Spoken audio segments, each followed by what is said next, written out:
Hay historias que se cuentan como leyendas y otras se cuentan en voz baja solo cuando cae la noche. En muchos pueblos de México se habla de personas que no siempre son personas, de seres que caminan entre nosotros durante el día, pero que al caer la madrugada recuerdan lo que realmente son. Algunos los llaman brujos, otros simplemente les dicen nahuales. Sean bienvenidos una vez más a su programa, Las crónicas del tío Riz y compañía. No tienen la apariencia exagerada de los cuentos, no atacan por deporte y casi nunca se dejan ver por completo. Los testimonios que escucharás en este episodio no vienen de libros antiguos ni de relatos repetidos. Vienen de gente común, campistas, conductores, habitantes de zonas rurales y personas que, sin buscarlo, estuvieron cara a cara con algo que no supieron explicar. Todos coinciden en lo mismo. No era un animal normal. No se movía como un humano y parecía saber demasiado. Yo soy Gabriel Hurtado, pero tú solo dime Gabo. Para los que no me conocen, yo soy el tío Riz.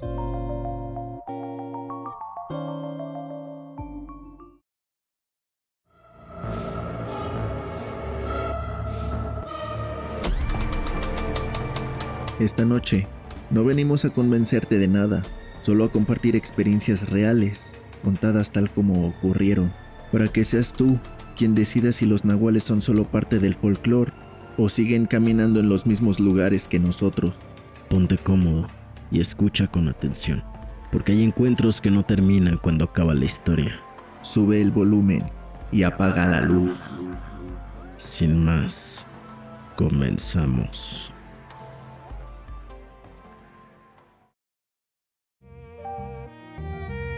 Gracias a las personas que nos mandaron estas historias. Nos pidieron anonimato, así que solo vamos a dar ciertos detalles. Nuestra siguiente historia se titula Lo que nos siguió en Peña de Lobos. Nunca he sido alguien que cree en brujas, nahuales, ni nada de eso, o al menos no lo era antes de ese fin de semana. Todo empezó porque Luis acababa de terminar una relación de casi 6 años. Estaba mal, no el típico triste, sino apagado, ido, de esos que se quedan viendo a la nada. Así que se me ocurrió lo más lógico, irnos a acampar a Peña de Lobos, lejos del ruido, sin señal, sin recuerdos. Éramos solo él y yo. Llegamos un viernes por la tarde. El bosque estaba como siempre, pinos altos, neblina ligera y ese silencio raro que no es ausencia de sonido, sino como si el lugar respirara. Rentamos un espacio sencillo, algo retirado de las zonas más concurridas. Queríamos estar solos. Desde que empezamos a armar la casa de campaña, noté algo extraño. No se escuchaban animales ni nada, ni aves, ni grillos, ni viento. Se lo comenté a Luis y solo me dijo: Aquí siempre es así, ¿no? Yo asentí, aunque no estaba tan seguro. Esa noche hicimos carne asada, tomamos un poco y por primera vez en días lo vi reír. Ya cuando el frío empezó a calar, nos metimos a la tienda. Eran como las 11 y algo cuando escuchamos pasos. No ramas rompiéndose, no hojas, pasos claros, lentos, alrededor del campamento. Pensé que era algún otro campista, así que salí con la linterna. No había nadie. El haz de luz apenas atravesaba la neblina. Todo estaba quieto. ¿Viste algo? Nada. Volvimos a acostarnos. Pasaron unos minutos y los pasos regresaron, esta vez más cerca. Se detuvieron justo detrás de la tienda. Wow. ¿Estás escuchando eso? No puedes decirme que no escuchaste. Antes de que respondiera, algo olfateó la lona. No fue un perro. Era un resoplido lento, pesado, como si quien estuviera ahí supiera exactamente que estábamos adentro. ¡Hey! ¿Quién anda ahí? Luego, los pasos se alejaron, pero no hacia el bosque, sino rodeando el campamento como marcando territorio. Esa noche no dormimos. A la mañana siguiente, tratamos de convencernos de que había sido algún animal grande, un venado quizá, aunque ninguno de los dos quiso decirlo en voz alta. No sonaba como un animal normal. El sábado fue tranquilo. Caminamos, tomamos fotos, incluso platicamos con un señor mayor que vendía café cerca de un sendero. En algún punto, Luis le preguntó si por ahí había animales salvajes. El hombre nos miró raro. ¿Animales, Sí, pero no de los que crees. Esa frase se me quedó clavada. La segunda noche fue peor. Alrededor de las 2 de la mañana, escuchamos que alguien hablaba. No se distinguían palabras, pero era una voz grave, arrastrada, como si intentaran imitar el habla humana, sin lograrlo bien. Eso no es un animal. La voz se acercó. Luego escuchamos algo que jamás voy a olvidar. Alguien caminando en 2 patas, y luego, en 4. El sonido cambiaba, pesado, torpe. De pronto la sombra pasó frente a la tienda. La lona dejó ver una silueta alta, demasiado alta para un coyote o un perro. Tenía espalda encorvada y la cabeza parecía torcida. Luis empezó a llorar en silencio. «No le respondas», le dije sin saber por qué. «No digas nada». La cosa se detuvo y entonces dijo mi nombre. No lo gritó, lo susurró. Nunca se lo dijimos a nadie. Nadie ahí sabía cómo me llamaba. Sentí que se me helaba la sangre. Luis me agarró del brazo tan fuerte que me dolió. La voz volvió a hablar, ahora usando la voz de la ex de Luis. Exacta, el mismo tono, las mismas pausas. Amor, sal. Luis empezó a hiperventilar. «No es ella, no es ella», le repetía yo. Algo golpeó la tienda, no fuerte, pero con intención, como probando. Entonces escuchamos cómo se alejaba riéndose, una risa baja que no sonaba humana. Apenas amaneció, recogimos todo y nos fuimos. No dijimos nada al personal, no queríamos explicaciones. Antes de salir del bosque, el mismo señor del café nos volvió a ver, nos miró directo a los ojos y dijo: ¿Otra vez ustedes? ¿No lo siguió? «¿Qué cosa?» Lo que vive aquí. Cuando no te sigue es porque ya te vio bien. Desde ese día Luis dejó de hablar de su ex, pero hay algo más raro. A veces, sueña que alguien lo observa desde el monte, con ojos brillantes esperando. Y yo ya no acampo en el bosque, porque hay lugares donde no estás solo, aunque no veas a nadie. Y hay cosas que se aprenden en tu voz.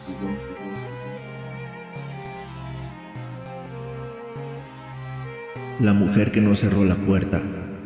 En San Isidro del Monte, un pueblo pequeño perdido entre cerros, la noche caía temprano. No porque el sol se apurara, sino porque el monte se tragaba la luz como si tuviera hambre.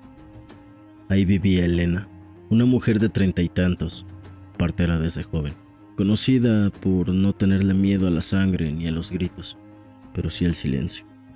Desde que su madre murió, el silencio se le había vuelto una cosa viva.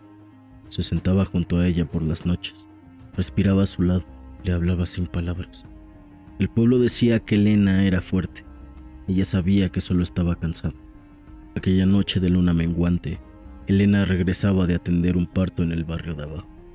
Eran casi las 11 cuando cruzó el camino de tierra que bordea el cerro del Ahuehuete. El aire estaba espeso, como si el monte hubiera exhalado algo viejo. Entonces lo oyó. No fue un aullido, tampoco fue un gruñido. Fue un llanto largo, quebrado, como de alguien que ya no tenía fuerza para pedir ayuda. Elena se detuvo. En San Isidro todos sabían una regla no escrita. De noche, no sigas voces que no ves. Pero también sabían que Elena nunca había dejado a nadie solo. ¿Hay alguien ahí?, preguntó, sintiendo cómo el rebozo se le pegaba al cuello. El llanto se detuvo de golpe, el silencio volvió. Pero no el silencio de siempre. Este tenía peso. Entonces lo vio. Entre los matorrales, a unos 20 pasos, había un perro grande, negro, demasiado negro. No se movía. La mirada, sus ojos no reflejaban la luna, parecían tragársela. Elena sintió algo helado subirle por la espalda. «Vete, lárgate de aquí, vete, no quiero problemas, de verdad». El perro inclinó la cabeza y entonces sonrió, no con dientes, con intención. Elena retrocedió, paso a paso, sin dejar de mirarle. El animal avanzó al mismo ritmo, solo que no hacía ruido. Sus patas no tocaban el suelo. Lo entendió porque no levantaban polvo. Cuando Elena llegó a la entrada de su casa, buscó las llaves con manos torpes. El perro se detuvo al otro lado del camino. No cruzó el umbral invisible del terreno. Eso fue lo que la salvó, al menos por esa noche.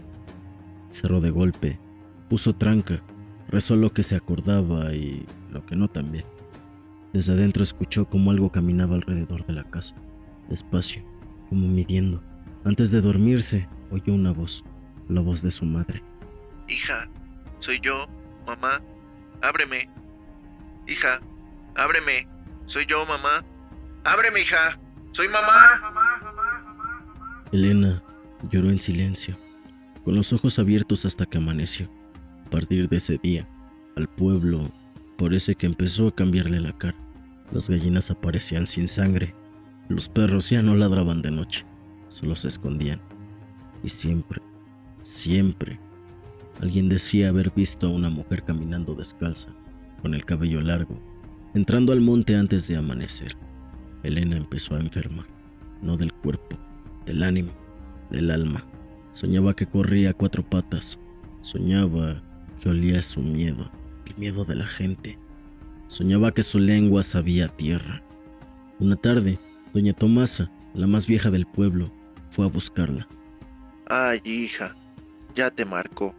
El nahual no se aparece 2 veces si no quiere algo. «¿Pero qué quiere?», le preguntó Elena con la voz rota. La anciana la miró a los ojos, más que viendo sus ojos, viendo su alma. Hija, lo más seguro es que quiere que le abras la puerta. Esa noche, Elena dejó la tranca sin poner, no por valentía, por agotamiento. El viento entró como un suspiro ajeno, la casa crujió, y entonces el olor, como a monte mojado, como a animal, como a sangre vieja. El perro apareció en la cocina. Esta vez se paró en 2 patas. Los huesos sonaron como ramas secas. El cuerpo se estiró, la piel se tensó, y donde antes había un hocico, ahora había un rostro humano, un rostro conocido. Era el sacristán del pueblo, el hombre que ayudó a enterrar a su madre. No tengas miedo. Dijo con una sonrisa que no era común en una persona. Ya sabes correr, ya sabes oler. Solo te falta aceptar. Ella sintió como algo dentro de ella respondía, y abrió la boca, pero no gritó. Más bien, aulló. Desde entonces, en San Isidro del Monte, nadie camina solo de noche. Y cuando una mujer se pierde en el cerro, dicen que no está desaparecida. Dicen que eligió no cerrar la puerta.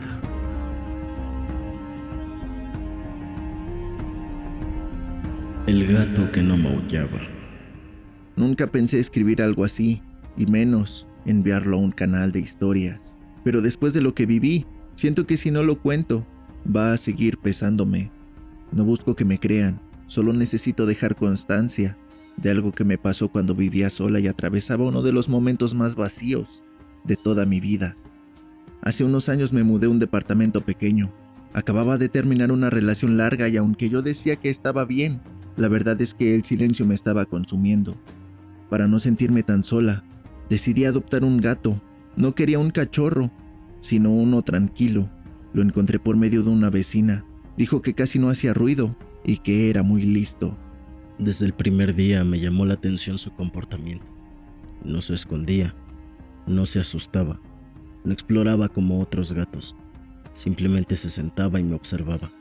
No maullaba, no pedía comida, no se subía a la cama. Era como si entendiera perfectamente las reglas de la casa, incluso antes de que yo se las pusiera. Con el paso de los días, empecé a notar cosas raras. El gato nunca dormía cuando yo estaba despierta, y a cualquier hora de la noche, si salía al baño, si iba por agua, simplemente allí estaba, sentado en el pasillo, mirándome fijamente. No sentía miedo, pero sí una incomodidad difícil de explicar, como si alguien estuviera ahí por una razón muy específica. Una noche, llegué muy mal emocionalmente. Me senté en el piso de la sala y hablé en voz alta llorando, diciendo cosas que nunca le había contado a nadie. El gato se acercó y se sentó frente a mí. Me sostuvo la mirada de una forma que no se sentía animal. En ese momento, escuché un sonido que no era un maullido, más bien como un suspiro humano, y me quedé helada. Esa madrugada, soñé algo muy claro. Caminaba por un monte oscuro y sentía que alguien me seguía. Al voltear, veía la silueta del gato, pero su sombra No era de animal, era de una persona. En el sueño escuché una voz que me decía que yo no necesitaba compañía, necesitaba enfrentarme a mí misma. Desperté con una sensación de miedo, pero también de calma. Después de eso, el gato empezó a irse por ratos. Se ausentaba horas y regresaba sin olor a calle, sin suciedad. En 2 ocasiones encontré huellas en el piso mojado que no parecían ni siquiera de sus patas, sino más bien de pies humanos, descalzos. Intenté convencerme de que estaba sugestionada, pero algo dentro de mí sabía que no lo estaba. La última noche que lo vi fue distinta. Se sentó frente a mí en el sillón y por primera y única vez, emitió un sonido claro, grave, que no parecía ni siquiera de un animal. No voy a decir exactamente qué escuché, pero fue un mensaje directo, como una orden, y un consejo al mismo tiempo. Dejar de esperar, dejar de depender, empezar a vivir por mí. Al día siguiente, el gato ya no estaba. No hubo puertas abiertas ni ventanas forzadas. Simplemente desapareció. Lo busqué durante días, pregunté a vecinos, nadie lo volvió a ver. Desde entonces mi vida cambió poco a poco, no porque algo mágico ocurriera, sino porque algo dentro de mí se acomodó. No sé si era un nahual, un guardián, o algo que solo apareció cuando más lo necesitaba. Solo sé que no todos los encuentros vienen a asustar. Algunos llegan, enseñan y se van.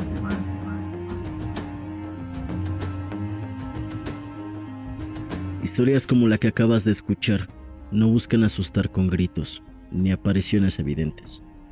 Lo inquietante de los nahuales es precisamente eso. No siempre vienen como amenazas. Muchos testimonios coinciden en algo importante. Estas presencias aparecen en momentos de quiebre, de soledad o de cambio. No atacan sin motivo, no se muestran por completo y casi nunca dejan pruebas claras. Solo dejan recuerdos difíciles de explicar y lecciones que no se olvidan. Tal vez por eso, en los pueblos, no se les habla con miedo, sino con respeto, porque no todos los encuentros son castigos. Algunos son advertencias, otros simplemente visitas que ocurren cuando alguien necesita ver algo que no quiere aceptar. Si alguna vez has sentido que un animal te observa de una forma demasiado consciente, si escuchas una voz donde no debería haberla, o si algo llegó a tu vida, cambió todo y luego desapareció sin explicación, quizá no estabas solo, quizá nunca lo estuviste. Gracias por escuchar hasta el final. Si tienes una experiencia que no has podido explicar, este es el espacio correcto. Recuerda que este espacio estará abierto para ti en los comentarios. O si prefieres que tu historia sea anónima, mándala al correo santamagiafilm@gmail.com.